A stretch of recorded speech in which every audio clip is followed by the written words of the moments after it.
एक गलत सोच। जब बहू चुनने में हुई सरला से गलती। किचन में खड़ा होकर खाना बनाते बनाते सरला की कमर दुखने लगी।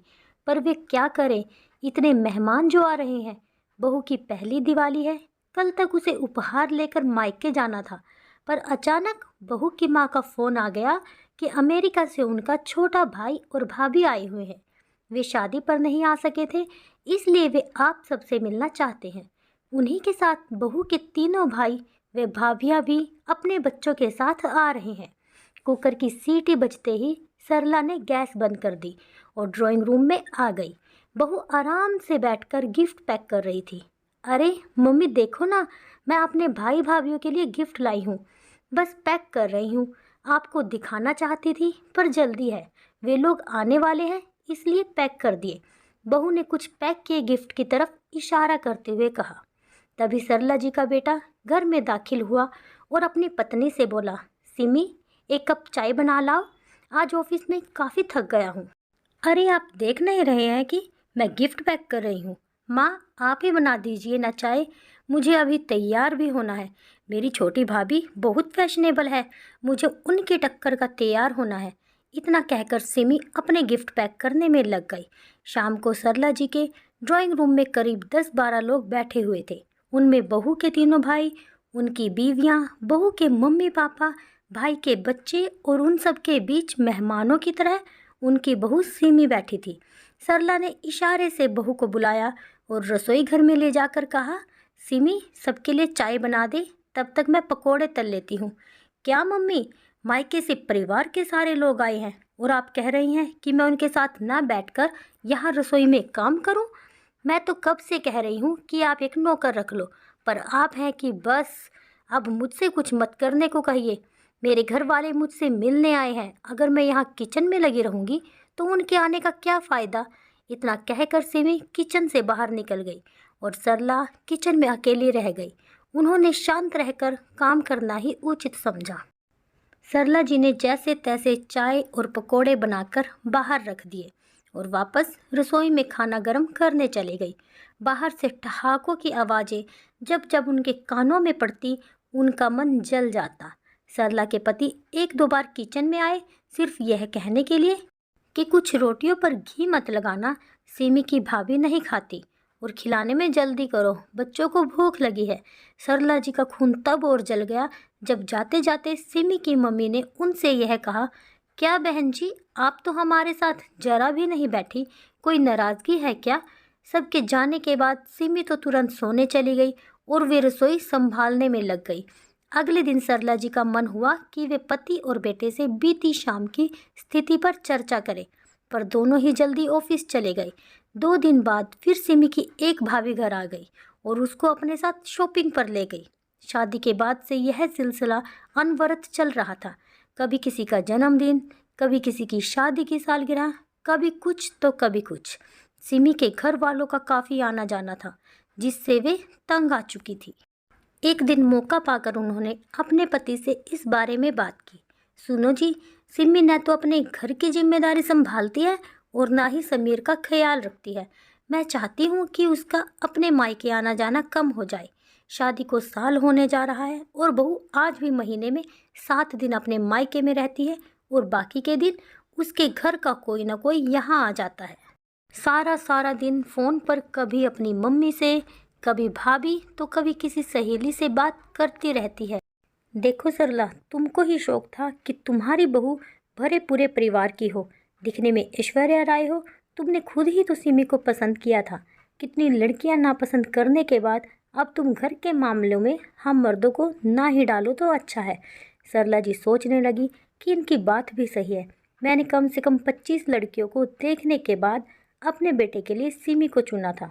तभी पति की बातों से सरले की तंद्रा टूटी। वे कह रहे थे, सरला तुम कितने दिनों से कहीं बाहर नहीं गई, ऐसा करो तुम अपनी बहन के घर हो आओ, तुम्हारा मन अच्छा हो जाएगा। अपनी बहन से मिलकर अपना दिल हल्का करने की सोच से ही सरला खुश हो गई।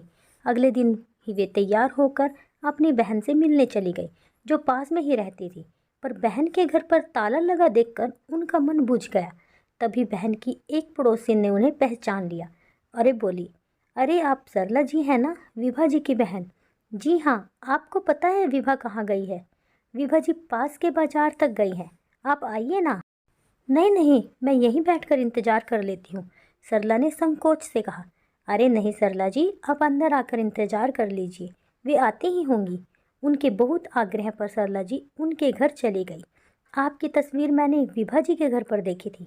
आइए ना, शिखा जरा पानी ले आना, उन्होंने आवाज़ लगाई। अंदर से एक बहुत सी प्यारी लड़की बाहर आई। बेटा देखो, ये सरला जी हैं, विभा जी की बहन। इतना सुनते ही उस लड़की ने उनके पैर छू लिए। सरला ने उसे मन से आशीर्वाद दिया तो विभा की पड़ोसिन बोली, यह मेरी बहू है सरला जी, बहुत प्यारी बच्ची है। मम्मी जी, मैं चाय रखती हूँ। इतना कहकर वह अंदर चली गई। सरला ने एक नज़र घुमाई। इतने सलीके से हर चीज़ रखी हुई थी कि देखकर उनका मन खुश हो गया। कितनी संस्कारी बहू है इनकी। और एक सिमी है। बहन जी, विभा दीदी आपकी बहुत तारीफ करती हैं। मेरा ध्यान विभा की पड़ोसिन पर चला गया। इतने में उनकी बहू चाय बिस्किट के साथ पकोड़े भी बनाकर ले आई और बोली, लीजिए आंटी जी। हाँ बेटा। तभी फ़ोन की घंटी बज गई। पड़ोसिन की बहू ने फ़ोन उठाया और बात करने के बाद अपनी सास से बोली, मम्मी, पूनम दीदी का फ़ोन था। शाम को हम सब खाने को बुलाया है, पर मैंने कह दिया कि आप सब यहाँ बहुत दिनों से नहीं आए हैं। आप और जीजा जी आज शाम खाने पर आ जाओ। ठीक कहा ना मैंने? हाँ बेटा, बिल्कुल ठीक कहा। बहू किचन में चली गई तो विभा की पड़ोसिन मुझसे बोली, पूनम मेरी बेटी है शिखा और उसमें बहुत प्यार है। अच्छा है बहन जी, नहीं तो आजकल की लड़कियां बस अपने रिश्तेदारों को ही पूछती हैं। सरला ने यह कहकर अपने मन को थोड़ा सा हल्का करना चाहा। बिल्कुल ठीक कहा बहन जी, पर मेरी बहू अपने माता पिता की अकेली संतान है, एकदम सरल और समझदार। इसने यहाँ के ही रिश्तेदारों को अपना बना लिया है। अभी शादी को 5 महीने ही हुए हैं, पर पूरा घर संभाल लिया है। वे गर्व से बोली, बहुत अच्छा है बहन जी। सरला ने थोड़ा सहज होकर कहा, अकेली लड़की है तो अपने माता पिता के घर भी बहुत जाती होगी। वह अकेले जो है? नहीं जी, बहू तो शादी के बाद सिर्फ एक बार ही मायके गई है, वह भी कुछ घंटों के लिए। हम बात कर ही रहे थे कि बाहर से विभा की आवाज़ आई, शिखा बेटा, घर की चाबी दे देना। विभा की आवाज़ सुनकर शिखा किचन से निकली और उनको अंदर ले आई। शिखा ने खाने के लिए रुकने की बहुत जिद की, पर दोनों बहनें रुकी नहीं। अगले ही पल सरला जी बहन के घर आ गई। विभा के दोनों बच्चे अमेरिका में रहते थे। वह और उसके पति अकेले ही रहते थे। दीदी, आज मेरी याद कैसे आ गई? विभा ने मेज पर सामान रखते हुए कहा। बस यूँ ही। तू बता कैसी है? मैं तो ठीक हूँ दीदी, पर आपको क्या हुआ कि कमज़ोर होती जा रही हो? विभा ने कहा। शायद सरला की परेशानियाँ उसके चेहरे पर झलकने लगी थी। आंटी जी, आज मैंने राजमा बनाया है। आपको राजमा बहुत पसंद है ना? आप तो खाने के लिए रुकी नहीं, इसलिए मैं ले आई और इन्हें किचन में रख रही हूँ। अचानक शिखा दरवाजे से अंदर आई, किचन में राजमा रखकर मुस्कुराते हुए चली गई। बहुत प्यारी लड़की है, सरला के मुंह से अचानक निकल गया। अरे दीदी, यही वह लड़की है जिसकी बात मैंने समीर के लिए चलाई थी, याद है ना? आपको इनके ऑफिस के एक साथी की बेटी। दीदी, आपको याद नहीं आया क्या? विभा ने सरला की याददाश्त पर जोर डालने को कहा। अरे दीदी, जिसकी फ़ोटो भी मैंने मंगवा ली थी, पर इसका कोई भाई नहीं था, अकेली बेटी थी, इसलिए आपने फ़ोटो तक नहीं देखी थी। विभा की बात से सरला को ध्यान आया कि विभा ने उनसे इस लड़की के बारे में कहा था। उन्होंने कहा था कि जिस घर में बेटा नहीं, उस घर की लड़की नहीं आएगी मेरे घर में, क्योंकि माता पिता कब तक रहेंगे? भाइयों से ही तो मायका होता है। 30 त्योहार पर भाई ही तो आता है। यही कहकर उन्होंने फ़ोटो तक नहीं देखी थी। दीदी, इस लड़की की फ़ोटो हमारे घर पर पड़ी थी। श्रीमती वर्मा ने देखी तो उनको लड़की पसंद आ गई और आज वह उनकी बहू है। बहुत गुणी है शिखा। अपने घर के साथ साथ हम पति पत्नी का भी खूब ध्यान रखती है। आओ चलो दीदी, हम खाना खा लेते हैं। राजमा के स्वाद में शिखा का एक और गुण झलक रहा था।